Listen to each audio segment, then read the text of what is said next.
Namaskaram, this is Sarve Subramaniam. Guru Chakshat Param Brahma Tasmai Sri Guruve Namaha Gurubhyo Namaha Siddhi Vinayakaya Namaha Om.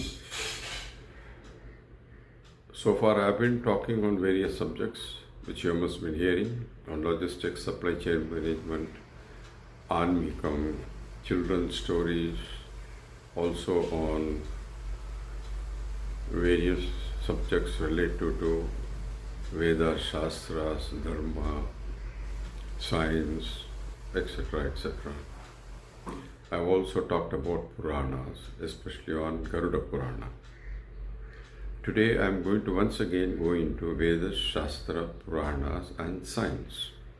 Here I thought I will take over medicine as my subject today, because that also plays a very important role as far as the human race is concerned, or even any living being is concerned.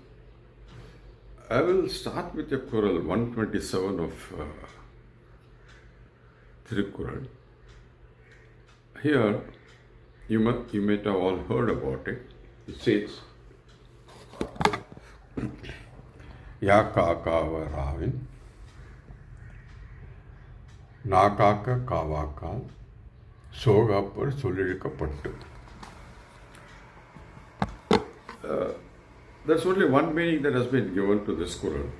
It says that if you do not know what word you have used at what time, you will be repenting for the words you have used.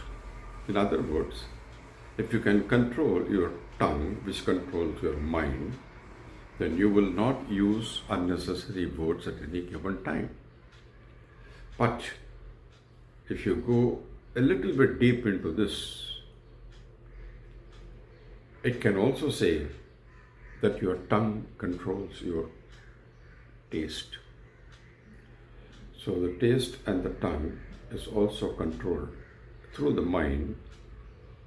So if you can control the food that you want, the food you take will be healthy for your living. So now this I'm connecting to Siddhas.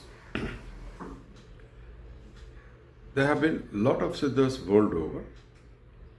I consider even our great president,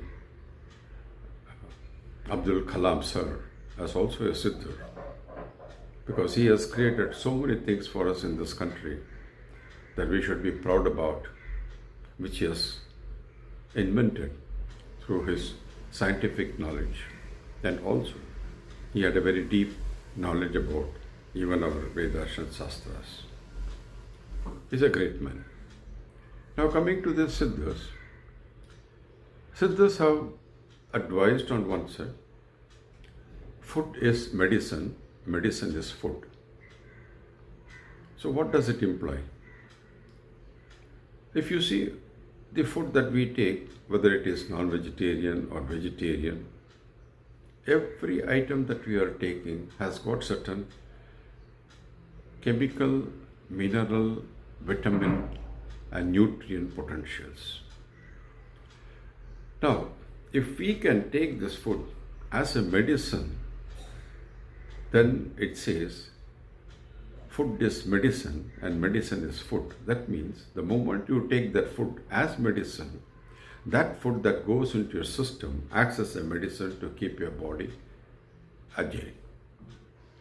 So this is where Siddhas started activating the medicinal knowledge that they had, in which we have to give credit to Agastya, who is supposed to be the first of the Siddhas.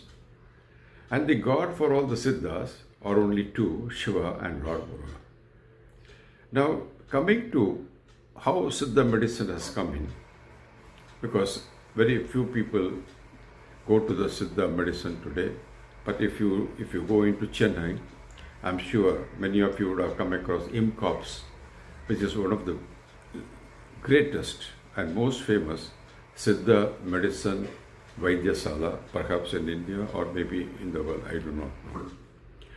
Surely in India, yes. Now, I am taking you to a Siddha known as Therayar, who was practicing under Agastya. Now, one day, Agastya gets a call from the king's palace that the king is suffering very badly with a headache. So Agastya and his disciple both go to the palace and they meet the king, and they found that the king was really suffering with a very bad headache. Both of them were wondering what to do. They said, "We'll come back shortly, within our capability to see that the king is relieved of his headache."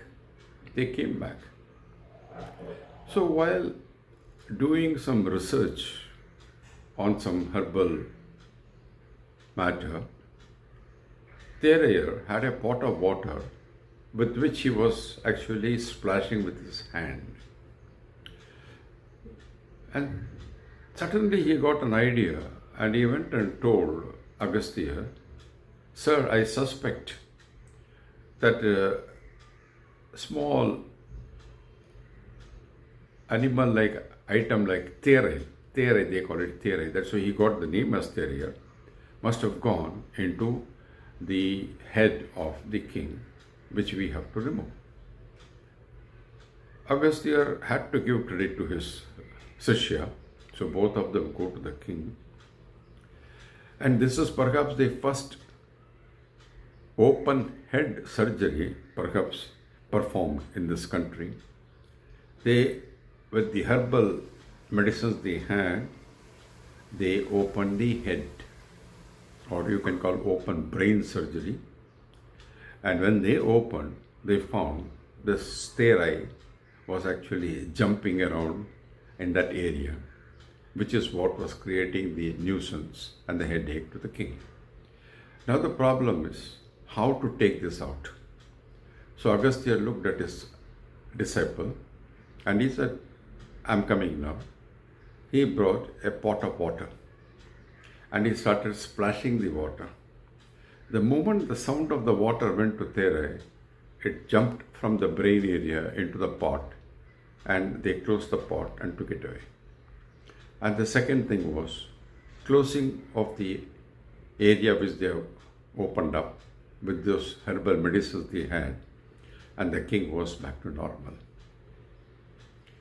It is a remarkable thing that ages back, India has done open brain surgery. The other one is actually related to a Pandyan king named Skon Pandyan. Now, he had a hunchback, and nobody was able to cure him, even though he was an excellent king on its own. So here, another disciple of Agastya, known as Sundara Nandanar, one day, while he was heating some herbal medicines, the fumes which were going from that pot touched certain bamboo trees which had completely bent. The fumes, when they started going through these bamboo trees, the bamboo branches started straightening, and one fine morning they were absolutely erect. The moment Sundar Nandanar saw this, he went to the king and said, "Sir, I would like to do an experiment on you. I am 99% sure that you will get cured." So he brought all the medicines and then he started heating them and then told the king to see that the fumes of that was falling on the back of his body, in the spinal cord. And believe it or not, Skon Pandyan became absolutely straight and erect, and he really thanked Sundaranandanar. That is why it is said that Skon Pandyan also took a name as Sundara Pandyan, giving a credit to the Siddha. Okay. Now, we have some more which I want to add. If you go into Ramayana, you have Hanuman being sent by Jambavan all the way to bring that Sanjeevani mountain because he didn't know which herb is Sanjeevani, so he brought the entire mountain. And that Sanjeevani is supposed to be the one which actually brought life back to Rama and Lakshmana. Again, going back to our mythological stories and the epics like Ramayana and Mahabharata, you will find they are all related to what we call IVV, IUI, and test tube babies as we call it today. It's all related to that. None of the four brothers, Rama, Lakshmana, Bharata, Shatrugna, was biological sons. It said that from the heaven, somebody brought some sort of a payasam and then that was given to everybody and they were born. Take the example of the Pancha Pandavas. It also applies to them that they were born in the same way. And now if you go into, say, Drona, now the name Drona itself is that a baby born out of a pot. So it is like a test tube baby which was actually brought up from a pot and then he was born through his mother. So if you take up all these things, India was already far advanced in the medicinal field from our Vedas, Shastras and Puranas. What I am giving is only in short. I am not talking at length because we don't have time to hear all these things at a lengthy talk. But it is there and there are many more examples that we can come up with, which I may touch up in the next episode. Thank you very much.